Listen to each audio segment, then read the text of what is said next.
Good afternoon, Sonhara. How are you? Good. How are you? I'm doing great. Thanks so much for being a part of the festival and for, agreeing to the interview just so that we can meet our judges and know a little bit more about them. I want to tell everyone I want to tell everyone how I came about having you as a judge. So, first of all, a little bit of background about the festival. It's my first year running, and I wasn't sure what to expect, but I may have told you we have close to 300 submissions already. And the response is overwhelming. As a matter of fact, a couple of weeks ago, I had a filmmaker who told me he's going to attend from Bangladesh. And then last night, I just found out that I have more people that are going to attend from Nigeria. So I'm like, okay, wow, I'm really, that's exciting. it's really putting me on my toes right now, But what really makes me so grateful and thankful is when industry professionals like yourself, Sonhara, when they agree to graciously lend their name to it. So I know that, okay, I might be doing a little bit something right because I feel that you are so busy. You have so much going on, but you're lending your name, your energy, and your talent to helping other people, the indie filmmakers. So I really applaud you and thank you so much for that. Thank you. No problem. Sure, definitely. Let me tell you how I came across you being a judge, though. So for each of the submissions that I receive, I just have to screen them, and then I'm going to organize them so that the judges can, actually tell us who they feel is a winner. So I'm looking at this one submission, the intro comes on, the music comes on, and the film starts. It's a web series. And Sonhara, I kid you not, I had to stop it. I stopped your web series. I think it was probably like the 3 minutes in or something like that. Because I said, wait a minute, who is this? Who did this? I was like, okay, wait a minute. And it was like I had to, how like you see somebody on TV and they turn around and look under. I had to like really stop because it was just mind blowing. It was so amazing what you did. And, just major congrats to, to that web series. For anyone that doesn't know, it's called Black Girls Guide to Fertility. But Sonhara, you've done so much already. You, had so much under your belt already. You have had plays that have, been in a variety of theaters. You've worked for a number of production companies, E-Entertainment, MTV, ESPN, Lifetime, Lionsgate, Comcast. I mean, you can't even say everything that you've done in one page. You have to have like so many pages. So I was like, where do I begin? So tell us, you are a writer. That's in a nutshell. Yes. But when someone asks you, what do you do? What do you say? I always say I'm a screenwriter, I'm a playwright, I'm a TV writer, and a producer. And I think that even when it comes down to doing your own material and putting your own work out there, I know there's a lot of hesitation because, you want it to be good. And I had that fear over my head because, I had been to grad school for writing, and while I was there, we were 1 or 2 floors below the film department, so we often got to go to a lot of their events. And so even from students that are in grad school, I mean, their work is on a level that is freaking amazing. And so I'm just like, okay, well, when I do something, like I have to make sure that it's good, because I've always been of the thought process of quality, not quantity. And so how do I make something look really good, make it what I want it to be about, and make it the sound and everything I want it to be, and have that all come together. And I think that just comes down to being an artist overall. and not letting people, put you in a box. I know what I do isn't for everyone. Some people may think that, this is too much or it's too out there or whatever. But I just think that sometimes you have to think outside the box and, really sit down to develop yourself as an artist first, so that you have a voice. So if someone sees your work, they're like, oh, well, that's Sonhara's project. I know because I've seen some of her other stuff, and I know that's her voice. And I think that's so important to really establish your voice, so you don't look like everyone else out there. Right, yes. It definitely, trust me, oh my God, your work is amazing, Sonhara. So look, that brings me to a question I was going to ask you a little bit further on. Like at what age did you know that, okay, I want to be a writer? And then when did you have the self-realization to say, oh, my stuff is good? You know what I mean? Because, sometimes we do things and you think that it might be good, but then when other people tell you or when you really know that it's good, when did that happen for you? Oh, I would say it was a really, really long journey. Like, I knew I wanted to write. I wasn't sure how I was going to get there. And so years ago, when I was an undergrad, I was like, okay, well, what am I going to do when I graduate? I'm like, I don't know what I'm going to do. What should I do? And throughout that time, I had started modeling. And even when I got out of school, I was modeling. And through that process, I met a lot of people who were in the entertainment industry. So I would ask them, oh, what do you do? And they would say, I'm a director, I'm a producer, I'm a writer. And I'm like, well, how do I get to that? Like, that's really where I want to be. Like, how do I segue to that? And I ended up meeting a producer. She actually was... Oh, no, I didn't mean to interject. Did you say that you were a model?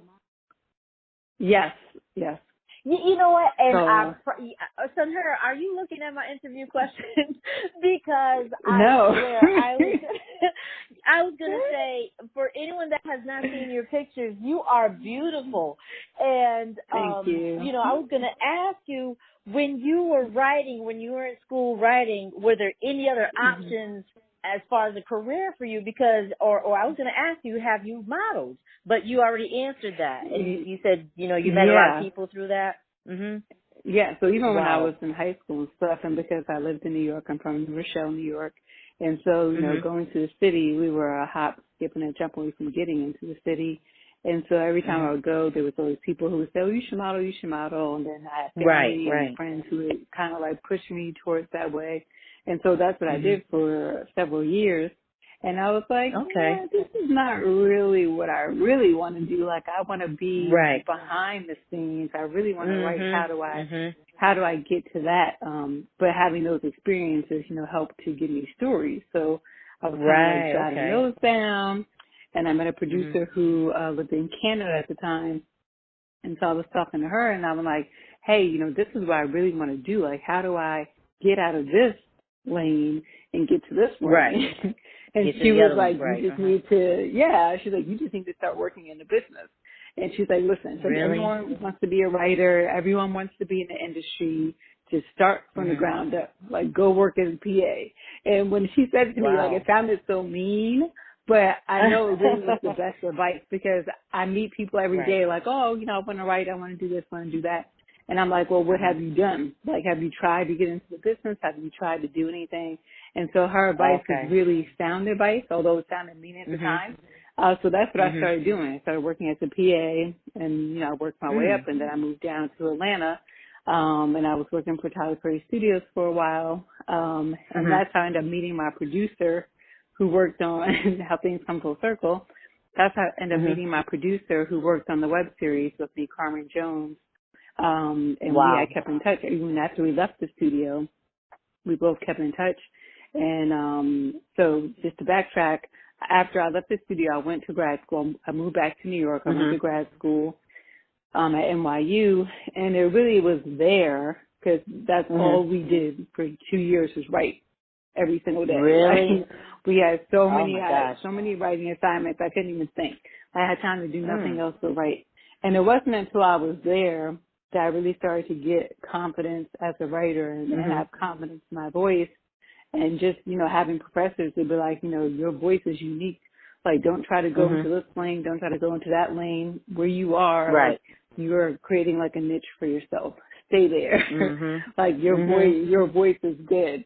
And so it was there that I finally like built my confidence as a writer. Like, okay, yeah, I can do this. Yeah. You About know, how like old were you at that time? I'm on the right track. So I went to grad school when I was 33. Oh, okay, okay. Yeah.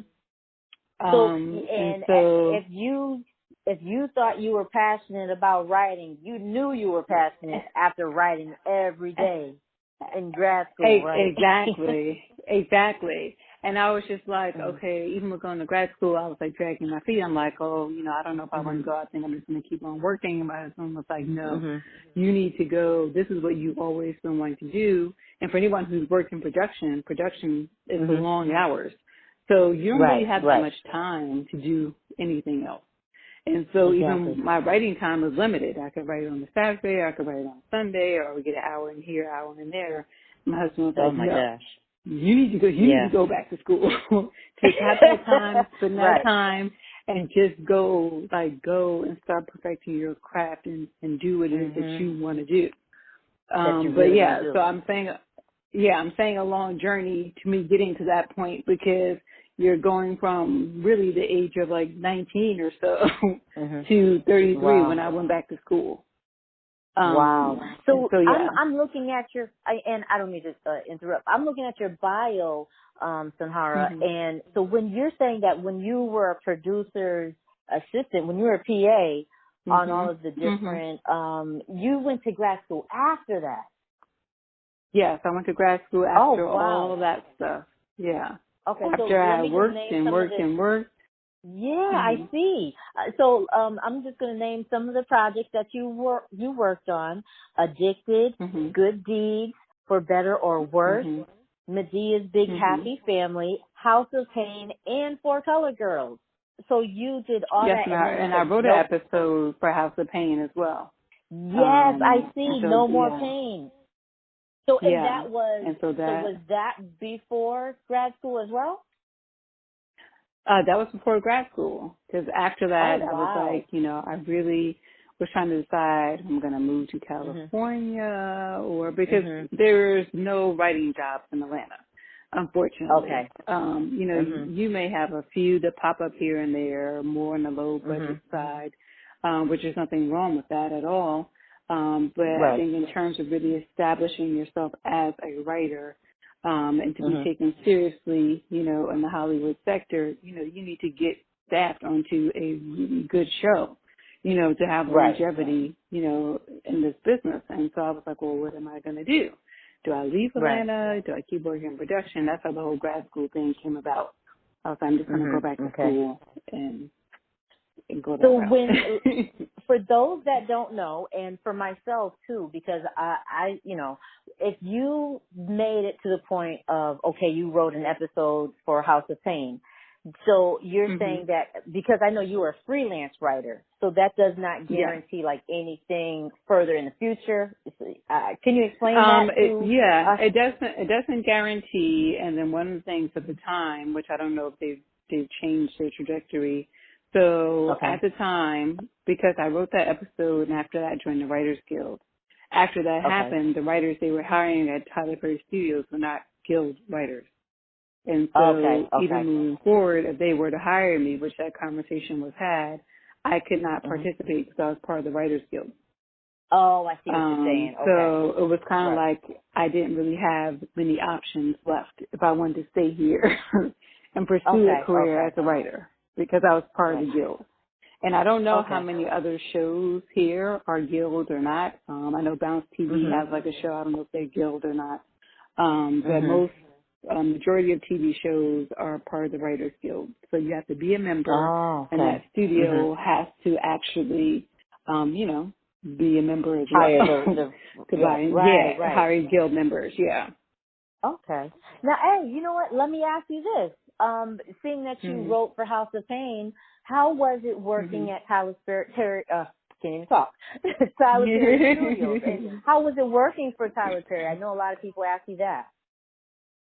Yeah, it was good because when I first came to Atlanta, I was working there as a PA, and I kind of worked my way up. I did so many jobs there: PA, casting assistant, producer's assistant. And that's how I met a ton of people here in Atlanta. And even though everyone kind of like left and went their own ways, it's like even those people that I met when I came here, when did I move here? 2008.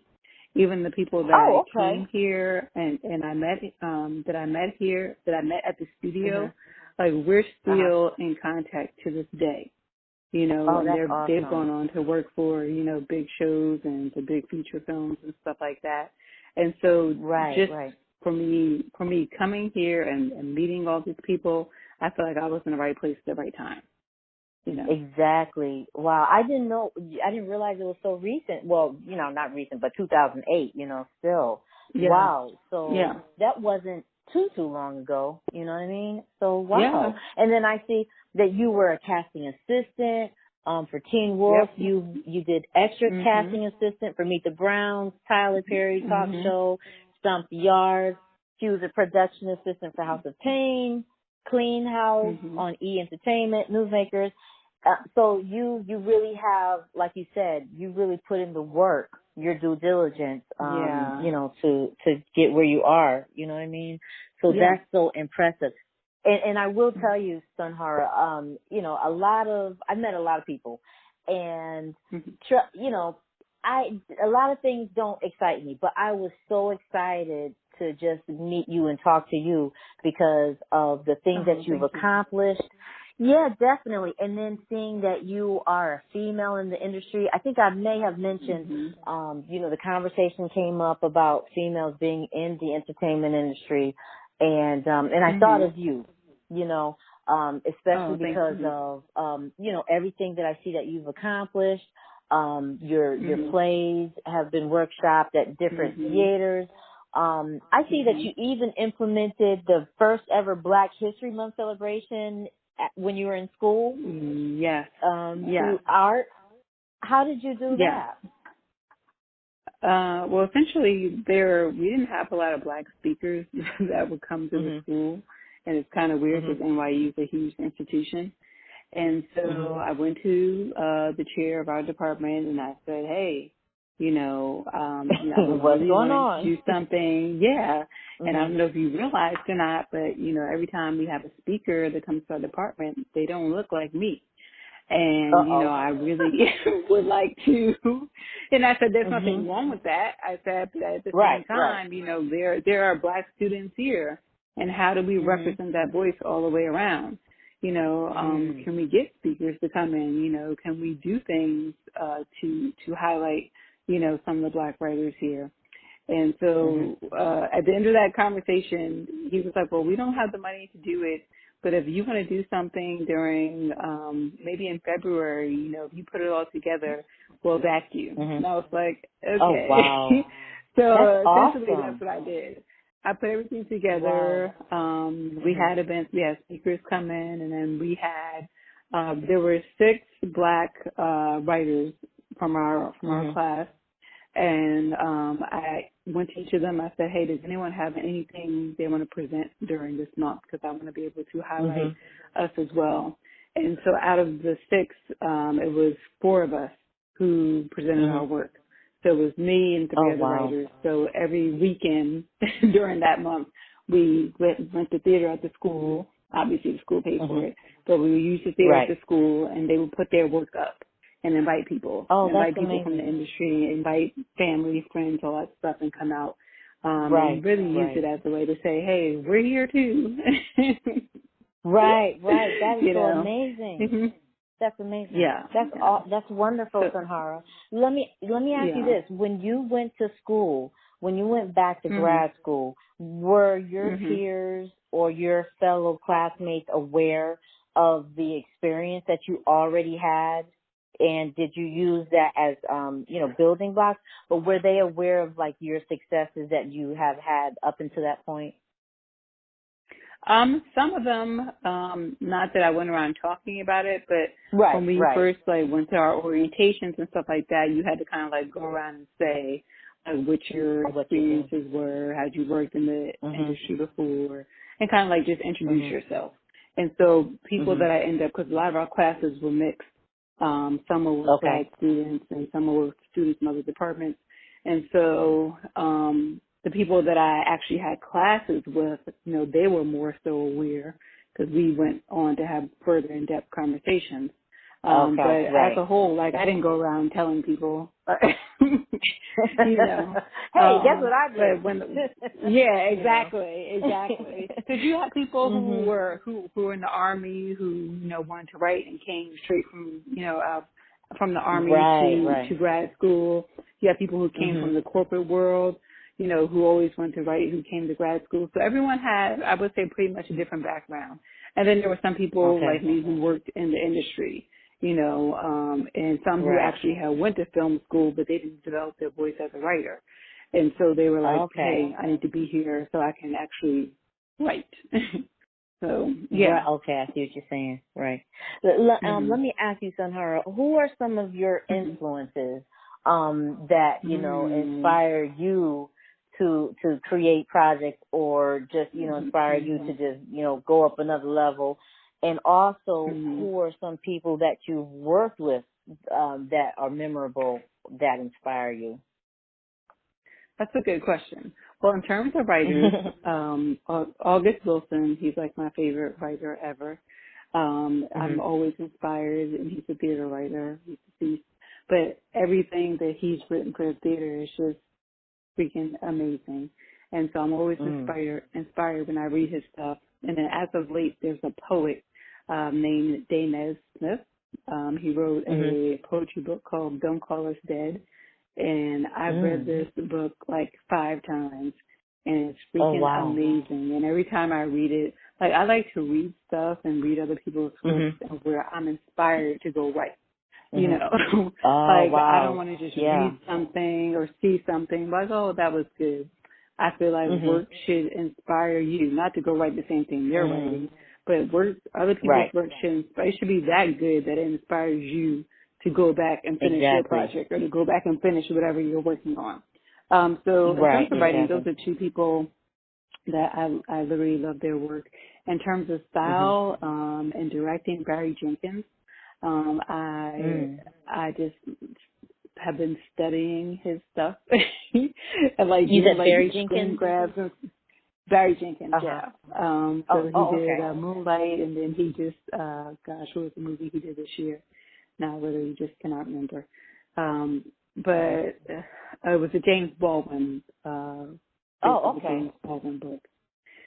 But literally I've been taking screen grabs and stuff from different shots he's had. I'm just like, okay, well this is amazing. I love the way this looks, and I love the way he set this up, and I love the way that looks. I'm trying to think of who else directing. Ava DuVernay, I love her stuff as well. I like to look at other people's work that's different. That's not cookie cutter type stuff. Kind of out the box. What is this person? Exactly. What is this person doing or saying artistically that I can learn from? That I can pull from. Of course, Spike, who also taught at NYU, and so I was able to take his film class. He let us audit his class for free. Which was amazing. And so, I'm inspired by his work. So I would say those 3 right now. Spike Lee, Ava DuVernay, and Barry Jenkins. That's awesome. Yeah, and I have to admit, obviously I'm nowhere near your level at all. I have little projects that I'm, working on.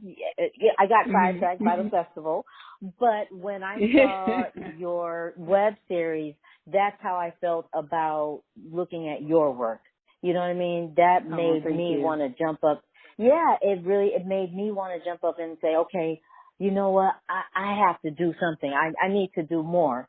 So it's like when I say that I am awestruck by, what you're doing, it's because you kind of ignited something in me to make me want to, do more. You know what I mean?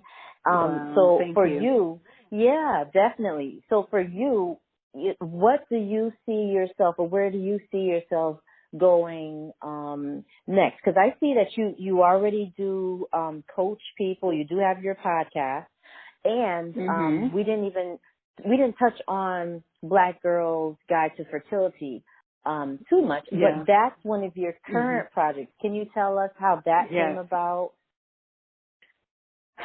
That has been like a passion project of mine, and I started actually writing it in grad school, and then I kind of put it away. And it really kind of came about because since 2012, my husband and I have been dealing with infertility and just going through that process and going to the doctor and doing infertility treatments and, just feeling like, okay, this is a thing that I have to keep to myself. And they go into family outings and functions and people constantly, badgering me with questions of when you're going to have a child, what are you waiting for? And it just became this whole big thing. And then I'm just like, why are we not, why am I scared to tell people? Why am I scared to tell people in my family? Why are we not having conversations about this at the kitchen table or at the dinner table? And eventually, it came a point where, I started to tell people, but it was just really birthed out of that silence. And then once I started telling people, they were having the same story to me, like, oh my God, like no one in my family knows. I can't tell them. And it was this kind of connection among Black women where they didn't tell anybody, and and white women that I knew, they were telling people, like they were posting it on social media, they were having conversations at the dinner table about it, they were telling their mother-in-laws and father-in-law, like they were having these conversations about it. I'm like, well, how come we're not talking about it? And so from there, I'm like, okay, I'm going to do this podcast, I'm going to do this web series, and I'm just going to start getting this work out there. And one of my friends, Carmen Jones, who's a producer, I said to her, I said, hey, I have this project. I was like, I don't really know what I'm going to do with it. And she was like, well, send it to me. And I sent it to her, and she was like, no, we have to do this. Like, you have no idea. I was like, really? I was like, you think we should do it? She's like, no, we have to do it. And then I called my husband. I was like, okay, so here's the deal. We're going to shoot these 2 episodes, and, we need to come up with the money and all that good stuff. So it was like a lot of conversations had, and he came on board, and he's one of the producers as well. And it just was okay, we're going to give everything we have, every dime we have. We're just going to get these episodes out there in hopes that it will help other people, other women, so they feel encouraged, to come out and share their stories as well, so they don't have to die in the silence of it all, feel ashamed about what they're going through, so they have the conversations about it. And so, we're still working on doing more episodes of those, so we're trying to raise additional funds to finish the rest of the season, and then me and my producer, Carmen, are working on the feature for that project as well. So we're out kind of like, feeling things out and trying to figure out, well, do you want to go in this direction or that direction? So, that's pretty much where that project goes. Okay, that's awesome. And so can women still listen to podcasts as well? Yes, the podcast is still happening. I usually try to put out one every week. If I get super duper busy, I can't. But the podcast is on my website, and I also post it on social media. As soon as I upload them, I post it on social media as well. So that's and that's on your website. Yeah, it's on my website, blackgirlsguideTofertility.com, and on SonharaEastman.com. Oh, okay. Yes. Okay, all right. And on your website, they can also see that you are a writing coach. And I didn't realize that you were also a writing coach, Sonhara, because I've actually had a few submitters ask me and inquire about like resources or advice and tips for their writing. And, before the festival, I was like, I don't know, I just don't know. But now I've been meeting so many people, I've been meeting so many people. So I finally have a resource or someone I can refer them to as far as, for your coaching services. How do you accept people? And let me ask you this too, Sonhara. I don't want to keep you so long because I said I'm going to, keep you just for a few minutes, but you're so interested. Okay. So let me just ask you this. How do you accept how do you know whether you're going to accept someone to coach them or not? And how do you deal with people who want to like work with you all the time? You know what I mean? How do you differentiate? A lot of people will inquire. Go ahead. No, I'm sorry. It's like a slight delay. Yeah. Okay. A lot of people will inquire, through my website. And I always say that everyone needs a writing coach. I need a writing coach. So I have peers. I have a writers group I'm a part of in LA because I live between here and LA. And so I have a writers group I'm a part of there, and I have a mentor there as well. And so they read my work, and just like anyone else, they're gonna give me notes and say, this is good, but it could be better, or fix this line, or this doesn't make sense, or, because sometimes when you write things or in your head, it may not always be on the page. And so you can be the best writer in the world, but that doesn't mean that it's always going to make sense to everyone. And so that's the purpose of having someone read your work, have someone give you notes on your work, and that's essential. So a lot of times people will email me through my website if I'm out at different events and stuff. They'll inquire about, well, hey, I have these scripts, or I have an idea. Having an idea and having a fully finished script are two different things. Don't pitch me an idea. Like, don't pitch me an idea. But if you actually have a script that you feel comfortable with, that you think is in, hey, I think this is in good shape, or I think I'm going to go try to pitch this, or I think I'm going to actually do something with this or film it myself, then of course, reach out to me. But if it's not done, there's not really much I can do to help you. Right, exactly. Like it needs to be finished and on the page, and that's the same thing someone else would say to me. Like, finish it, make sure you're happy with it, and then give it to me. Right, exactly.